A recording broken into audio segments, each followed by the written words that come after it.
Hello, everybody.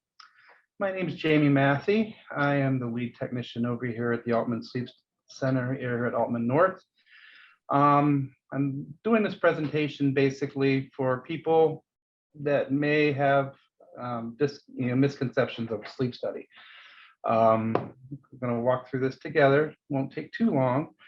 And like I said, like Lee said, if you have any questions, either you could type them up or wait till the end and we'll talk then. So I'm going to go ahead and get started. It's basically, so you're having a sleep study, and here we go. Here we go. Why isn't, there we go.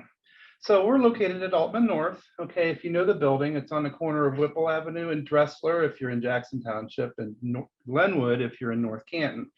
As you're looking at the front of the building, there's the main entrance where therapy is and used to be immediate care and everything. We are actually to the right of that main entrance, still in the front of the building. Okay, you'll walk in the doors. There's an elevator to the right. Basically, you go to the second floor and you arrive right into the waiting room. So it's very convenient to get there for people that have wheelchairs, everything like that. It's very user friendly as far as handicap goes.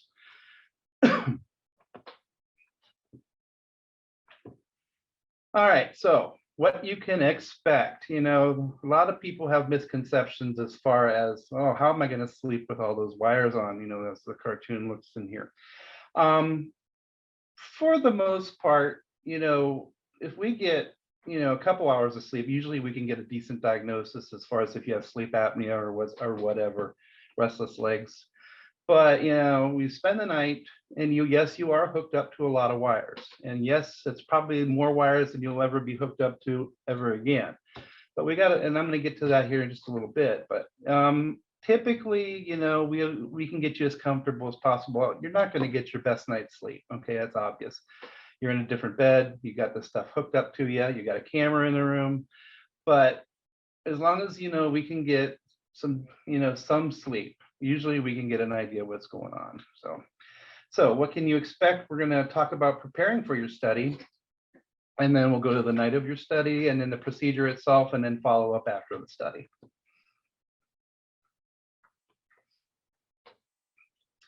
Okay, so preparing for the study. First of all, you need to discuss what's going on with your doctor. If you're thinking you have sleep apnea, or you're having trouble sleeping, or you're tired all the time, or you have insomnia, whatever, you have to discuss these symptoms with your doctor. Okay, you will need a doctor's order. Once you do get that order, the doctor's office typically schedules your appointment. Okay, and they'll do that with you so you can get, and then then it will take over as far as getting things squared away, as far as getting you in here. But yes, you have a doctor's order, and they need to schedule your appointment here at the sleep lab. All right, so the day prior to your sleep study, you'll get a call from Terry. She's our secretary, and she will confirm your appointment, and she'll ask you some questions, tell you what to bring. If you have any questions at all as far as what we're going to discuss here in a little bit, feel free to ask her. That's kind of, she'll ask you that, like, can I bring a pillow? Can I do as far as everything like that. Typically we ask you to bring your insurance card and driver's license for verification of ID, and something comfortable to sleep in. So she will go through that with you the day before your study. All right, the day of your sleep study, we ask that you take your medications as prescribed by your physician, okay, as you normally do, okay? Now, if you have medications that you take at night, you can bring them in and take them before you go to bed. Sometimes a doctor will prescribe a sleep aid for you to help if you think you're really not going to sleep, and you talk about that with your doctor. Sometimes the physicians will order just one pill for you to take the night of your sleep study, okay? Do not take that until you come into the sleep lab. I don't want you guys driving under the influence of sleep medication. So please just remember, and he should say that when he orders it, but just wait to take that until you come in. Let us know that you have it, so because we will not know that you have that prescription, because it won't show up on any records that we have. So just let us know if that happens to be the case. Avoid all caffeinated products throughout the day. Now, if you have to have your cup of coffee, have that cup of coffee. We just don't want you drinking coffee throughout the day. And I know a lot of people do that, just because they're tired all the time. But we want you, obviously, to sleep that night. So avoid caffeinated products, whether it's soda, coffee, energy drinks, bad thing there. Clean up as you normally do, but for some people, they like to put a moisturizer on before they go to bed or that day. Avoid using any kind of moisturizing creams that day, because we are going to be putting some sticky, patches on you here and there. So avoid using any moisturizers the day of your study, just for that reason, okay? Obviously, no alcoholic beverages prior to the study, and the biggie, no napping. We don't want you to take a nap that day. We want you to sleep that night, as best you can. So avoid taking the naps, and, that's toughy, but if you can do it, please do that. Okay, the evening of your study, first thing's going to happen, you're going to come into the sleep lab and you're going to be greeted by your sleep techs. Okay, you're going to arrive about 8 o'clock. Okay, and these are a couple pictures of some of our techs. We have 11 of them total here. They will greet you at the door. And at this point, we're still under the COVID influence, so they'll take your temperature, ask you some questions before they bring you back to your room. They will then take you back to your room, get you situated, get you comfortable, offer you we have juice and water. Obviously, we can't give you pop or anything, but we have and stuff like that to get you situated for the night and make you comfortable, okay? All right, your room is to set up typically like a hotel room, okay? We try to make it as comfortable as possible. Try to make it as less a medical facility looking as we can. So we try to, we have a double bed, we have a recliner in the room, we have TV, private bathroom with shower. So, it's really set up like a hotel room, okay? So they're pretty nice. The bed, we just got brand new mattresses, and they're firm. So if you like a firm mattress, we shouldn't have any problem with that. If not, it might be a little rough for you, but. Okay, now, your tech's going to explain to you that once you get situated, get changed and everything, your tech's going to go over the sleep study with you as far as the procedure, about the sensors he or she's going to be putting on you. As you see the picture there's quite a bit. Like I said, there's a lot of wires, okay? The sensors include EEG. What we're going to be doing is putting some leads on your head, and we're looking at brainwave patterns to determine how deep of a sleep you go into. So we're looking, at the EEG. EMG, that's muscle tone. What we're looking for there is we put a couple patches on your chin, okay, on each side of the cheek, on the chin, and down on the legs. And what we're doing there is monitoring muscle tone. As you go to sleep, your muscle tone decreases because you relax more. We want to know how relaxed you are, because in certain stages of sleep, it's important that we know that. So we do that. EKG is just to monitor your heart through the night. We do a basic EKG. We only do 2 patches with EKG. Respiratory, we're going to be putting 2 belts across your chest and abdomen. And it's just, for movement. As you breathe in and out, we're monitoring how your breathing is going there. I'm also going to be putting 2 sensors underneath your nose. One, which looks like an oxygen cannula. If you've ever seen anybody wear oxygen before, it's just 2 little prongs that go underneath the nose, and then a little heat sensor that goes on that. What we're looking for there basically is how deep you're breathing, or how shallow you're breathing, or if you stop breathing, which is the case when you have sleep apnea. So we will be just checking those out in that situation. Now, pulse oximetry, everybody's maybe had a pulse ox on their finger before. We put one on your finger throughout the night just to monitor those oxygen levels throughout the night. So again, like I said, a lot of sensors in the evening, like more than probably you've ever had before and ever will again.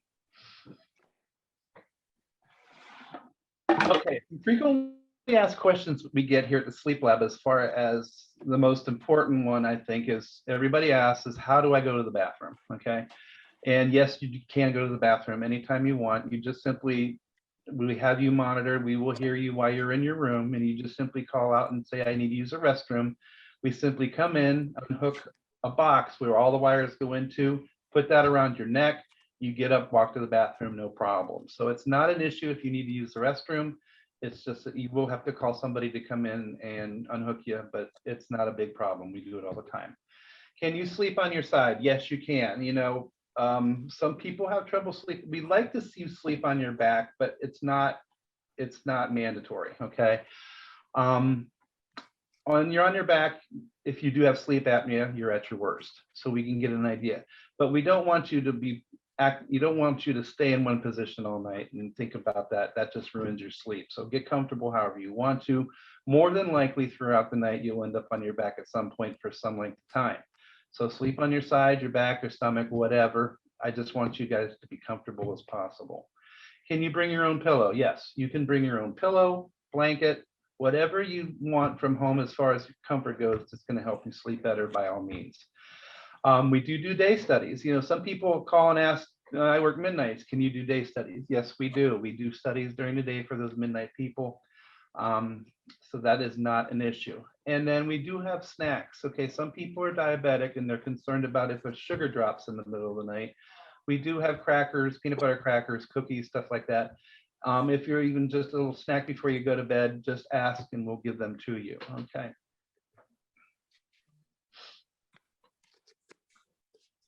Okay, now the procedure itself, I've kind of explained that a little bit to you as far as the wires go. Your tech will come in, he's going to have you sit in a chair and he's just going to apply the belts and the wires, get you all set up. It takes about 10 to 15 minutes to get the wires on you.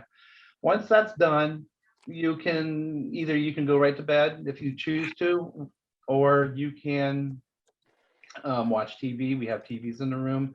If you want to bring a laptop or an iPad or play with your phone, whatever, we ask after 11 o'clock that you refrain from that.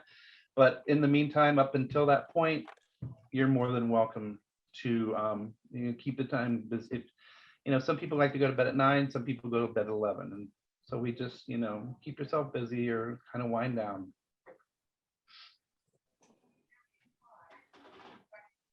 All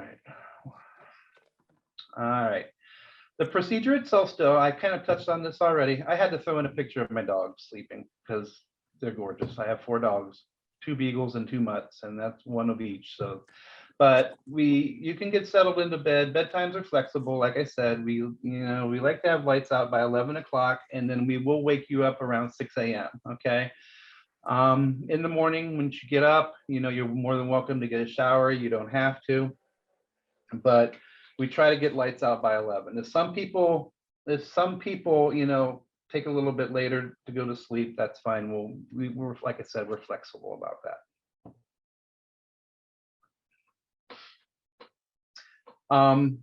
Your tech will monitor you throughout the night. Yes, we do have cameras in a room. We are going to be putting a little microphone on your neck, so we will hear you and we will see you. Okay.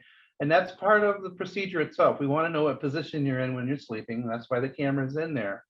But if you need anything, such as I've already mentioned, the restroom, a drink of water, you just need to sit up for a little bit. A lot of people do have leg cramps and everything. So if we need to walk around the room, we let you do that too. But your tech will monitor you throughout the night. They're in front of the computers. The tech usually has 2 patients a night. And they can see what you're doing and they're monitoring you basically from head to toe. So they're going to know when you're sleeping and when you're awake and everything like that. So, but like I said, the most important part is if you need anything, just let them know and they'll be right in. Okay, and then at the end of your study, the tech will remove the sensors, okay? And like I said, you're more than welcome to get cleaned up. A lot of people have to go straight to work, and so they shower and they change and they go to work right from there.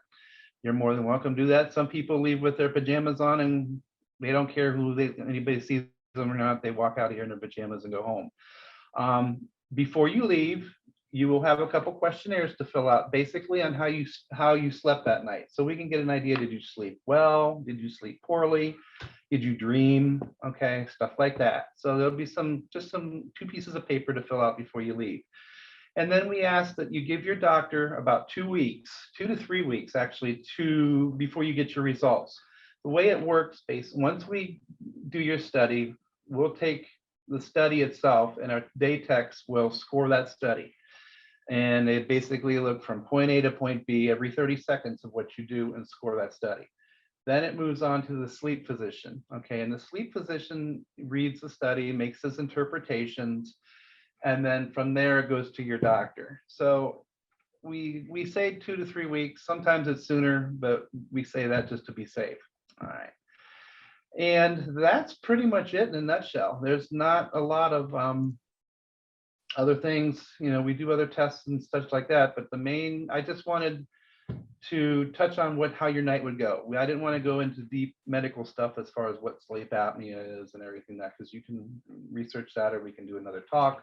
But I wanted you just to get an idea how the sleep study runs at night. So there's no misconceptions and no fears of coming in, because it's really just coming in, putting some wires on, go to sleep, wake up and leave. So it's as simple as that.